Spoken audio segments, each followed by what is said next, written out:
अतर काज़मी साहब, वो कौसर साहब ने मेरे ख्याल में नेशनल टेलीविजन पे आज बैठ के कह दिया है, इज ए रिस्पॉन्सिबल पर्सन, तर्जुमान है पंजाब हुकूमत के, वो कह रहे हैं कि खान साहब ठीक हैं, डॉक्टर्स की जानिब से सब फर्स्ट क्लास की रिपोर्ट है। 2 दिन अगर इंतज़ार कर लिया जाए, इतना बड़ा इवेंट हो रहा है, पाकिस्तान का इवेंट है, तो क्या पाकिस्तान तहरीक इंसाफ को इसको मौखर नहीं करना चाहिए? मैं अली जफर साहब का भी एक बयान देख रहा था इस प्रोग्राम के शुरू होने से पहले, उन्होंने भी ये कहा है कि जी पाकिस्तान तहरीक इंसाफ को ये एहतजाज कल नहीं करना चाहिए। देखिए, ऑब्वियसली जमात के, इनकी जमात के अंदर भी तहरीक इंसाफ के अंदर इख्तलाफ भी है, मुख्तलिफ आरा हैं। कुछ लोग कहते हैं एहतजाज होना चाहिए, कुछ लोग कहते हैं एहतजाज नहीं होना चाहिए। लेकिन जो शुरू में आपने बात की, ये क्या मुतालबा, कोई अनोखा मुतालबा तो नहीं किया जा रहा। एक मुलाकात का ही कहा जा रहा है कि जी मुलाकात करवा दी जाए। तो अगर वो हो जाती है डॉक्टर के साथ या उनकी बहन के साथ मुलाकात, तो ये सारा मामला वहीं पे ख़त्म हो जाएगा और हुकूमत जो है वो ऊंचे मॉरल ग्राउंड के ऊपर आ जाएगी। इशू ये सिर्फ एक मुलाकात का या एक किसी वाक़े का नहीं है। अगर आप पैटर्न देखें मंसूर साहब के, यहाँ पे जो आइनी हकूक़ के साथ हो रहा है, जो लोगों के फंडामेंटल राइट्स के साथ हो रहा है, और सब कुछ आइनी अदालत और आइन में तरमीम के नाम पे हो रहा है। गुज़िश्ता रोज़ आपने देखा जिस तरीके से कराची में सिविल सोसाइटी के लोगों को पकड़ा गया, ख़वातीन को लिटरली सड़कों के ऊपर घसीटा गया सिंध की पुलिस की जानिब से, कराची की पुलिस की जानिब से। वो लोग, उनमें से मेजॉरिटी जो है वो प्रो पीपल्स पार्टी लोग हैं। जो लोग वहाँ पे जमा थे वो प्रो सिंधी नेशनलिस्ट लोग हैं। वो कोई नारा बिलावल के ख़िलाफ़ नहीं लगा रहे थे, वो कोई नारा हुकूमत के ख़िलाफ़ नहीं लगा रहे थे, वो वहाँ पे खड़े थे। लेकिन जब मुल्क में ये माहौल बन जाए कि आपने इदारों को खुली छुट्टी दे दी है कि इस मुल्क में किसी के राइट की, किसी के हकूक़ की आपने कोई कदर नहीं करनी, किसी किस्म का किसी के अतर साहब, मुझे एक बात, अतर साहब एक बात बताइए, मैं आपसे पूछना चाहूँ 1 मिनट के लिए। मुझे खुशी महसूस हो रही है कि मैं अतर काज़मी साहब को वज़ीर दाखिला बनाने लगा हूँ। आप समझिए कि आप वज़ीर दाखिला हैं, ठीक है? वज़ीर आज़म भी बना देना। नहीं, वो आपकी गुड्डी वहाँ सेट नहीं है, वज़ीर आज़म नहीं बन सकते, वज़ीर दाखिला ही बन सकते हैं, इससे ज़्यादा नहीं आगे आप जा सकते। तो आप वज़ीर दाखिला हैं। मुल्क में SCO का इजलास होने जा रहा है, एक बहुत बड़ा इवेंट है। मेरे ख्याल में आप खुद एक बहुत बड़े जर्नलिस्ट हैं, I don't need to tell you कि इसकी जो इम्पोर्टेंस है वो कितनी है, मुझे आपको बताने की ज़रूरत नहीं है। ऐसी सूरत में आपकी भरपूर कोशिश होगी कि मैं इस्लामाबाद को सिक्योर रखूँ, किसी मुजाहिरीन को मैं अंदर ना आने दूँ। अब जब यहाँ पे वो अटेम्प्ट करेंगे इस्लामाबाद की हदूद में दाखिल होने की, मैं गॉड फॉरबिड, मैं कल की चीज़ को प्रिडिक्ट कर रहा हूँ कि मैं क्या मनाजिर देखने वाला हूँ।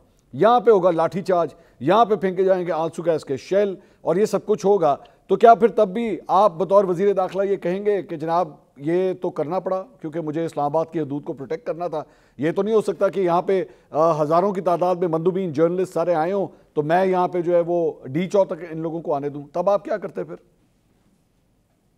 जी, पहले तो जो ही आपने मुझे वज़ीर दाखिला कहा है, मैंने फ़ौरन अपना सोशल मीडिया अकाउंट चेक किए कि नीचे अवाम ने मेरी तारीफ़ें तो नहीं शुरू कर दी, सिर्फ जो है कि वो बहुत सारे कसीदे पढ़ने शुरू कर दिए होंगे अवाम ने। मसला ये है कि इस वक्त मंसूर साहब, जो हुकूमत होती है ना, उसकी ज़िम्मेदारी होती है। देखिए, अगर मैं वज़ीर दाखिला हूँ तो मैं चला गया पेशावर, मैंने पश्तून तहफ़्फ़ुज़ मूवमेंट वाला मसला हल किया ना, ऑल्दो कि उससे पहले मैंने 1 दिन पहले उसको ख़राब किया। मैंने विम्स के ऊपर एक फ़ैसला जारी कर दिया, कह दिया कि जनाब ये लोग ऐसे हैं, ये वैसे हैं, इनके ऊपर पाबंदी लगा दी। फिर अगले दिन वहाँ पे फायरिंग भी होगी, हलाकतें भी होगी। उसके बाद जाके हम बैठ के बातचीत की और मसला हल हुआ। तो यही तो हम रो रहे हैं कि ये मसलों को पहले हल कर लिया जाए, मसले को पहले ख़राब ना किया जाए। जो सूरत हाल आपने खींची कतन वो मुनासिब नहीं है। हम सब पाकिस्तानी हैं, सब मुहब्बे वतन है, सब की ख्वाहिश है कि चीज़ें अच्छे तरीके से चलें, लेकिन चीज़ों को सर आपको सियाको सबाक में देखना पड़ेगा ना। 2 साल का तसलसल है, जो कुछ हो रहा है इस भाई मेरा दोबारा ये कहना पंजाब में क्या मेरा अतर भाई यही दोबारा कहना है, भाई आपने एहतजाज करना है, आपने करना है, चले जी पाकिस्तान तहरीक इंसाफ ने एहतजाज करना है, वो भाई लाहौर में कर लें, कराची में कर लें, मुल्तान में कर लें, सियालकोट में कर लें, फैसलाबाद में कर लें, पेशावर में कर लें, इस्लामाबाद ही क्यों, जहां पे SCO का इजलास हो रहा है वहीं पे स्पेसिफिकली क्यों? बड़ी मुनासिब बात है। कौसर काज़मी साहब बैठे हुए हैं, पंजाब हुकूमत के तर्जुमान हैं, इनको इजाज़त दे दें कि कल ये लाहौर में कर लें। लाहौर में तो वकील नहीं कर सकते, वकील बाहर निकले हाई कोर्ट के बाहर तो उनको पुलिस। अच्छा भाई, आप पेशावर कर लें, तो ये मैं आप पेशावर में कर लें, पेशावर में तो अपनी हुकूमत है ना पाकिस्तान तहरीक इंसाफ की, वो वहां कर लें। तो फिर वो वहीं पे करते रहे एहतजाज, अली अमीन के खिलाफ नहीं, इनके खिलाफ एहतजाज है। अच्छा, यानी कि उधर ये बात एक मुनासिब है। जी, गो एहेड। नहीं, मैंने कहा ये बात आपकी मुनासिब है कि कोई जगह उनको दे दी जाए। लेकिन इस मुल्क में एहतजाज को, पॉलिटिकल एक्टिविटी को जो हमने गाली बना दिया है, ये गाली नहीं है, ये लोगों के फंडामेंटल राइट्स हैं। किस जगह पे आइन में लिखा हुआ है कि मुल्क में कॉन्फ्रेंस है तो एहतजाज नहीं हो सकता? आप उनको कोई जगह दे दें। और कहीं पे ये भी नहीं लिखा कि आपका फंडामेंटल राइट है कि कॉन्फ्रेंस हो रही है और आप आएँ और सड़कों पर तोड़ फोड़ करें या रोडों को ब्लॉक करें, वो भी आपको आइन इजाजत नहीं देता। तो दोनों साइड से चीजों को देखने की जरूरत है। नहीं, फंडामेंटल राइट्स के बारे में ये जरा मिक्सअप आप कर रहे हैं कि जी कॉन्फ्रेंस हो रही है तो आपका फंडामेंटल राइट है कि आप बैठ के 100 दफा एहतजाज करें। मेरे भाई, आप एहतजाज उन मुल्कों के अगेंस्ट नहीं कर रहे जो आ रहे हैं यहाँ पे। या तो समझ आए ना कि आप जी, आपको जनाब भारत से मसला है या आपको रशिया से मसला है, आप उसके खिलाफ एहतजाज कर रहे हैं और पाकिस्तान की सरकार आपको एहतजाज करने नहीं दे रही। यह आपका एक इंटरनल मसला है, आपका एक इंटरनल पॉलिटिक्स का इशू है जिसको आप बेसिकली बैन अवी मामले के साथ जो है एम्बैरस करवाने की कोशिश कर रहे हैं। असल बात, आप मुझे एक बात बताइए, यहां पे जब पाकिस्तान की टीम इंडिया जाती थी, वहां पे शिवसेना वाले जो है जाके एहतजाज करते थे पाकिस्तान में, हम क्या कहते थे उनके बारे में? यार इनको शर्म नहीं आती है क्या हरकत कर रहे हैं? इवन दो वो पाकिस्तान के अगेंस्ट एहतजाज करते थे, लेकिन हम कहते थे गलत कर रहे हैं।